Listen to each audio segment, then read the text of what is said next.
இருப்பவர்களுக்கு தான் தெரியும் அது உறவல்ல, உறவில் பாதி என்று, உயிரில் பாதி என்று. மகளை கொண்டாடுபவர்களுக்கு தான் தெரியும் அது பாசமல்ல சுவாசம் என்று. பாட்டியோடு கதை பேசியவர்களுக்கு தான் புரியும் அது கிழமல்ல, அது நம் வாழ்வின் பலம் என்று.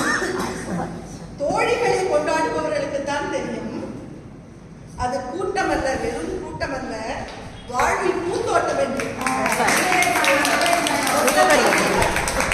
கடவுள் போலத்தான் பெண்களும். உணர்ந்தவர்களுக்கு மட்டுமே தெரியும் பெண்மை என்பது வெறும் உணர்வல்ல, பெருமைக்குரிய பெருமித உணர்வென்று.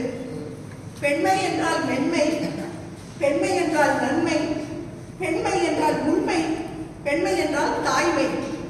மென்மையான பெண்மையை உண்மையாக கொண்டாடினால் உலகம் அடையும் பெரும் நன்மை.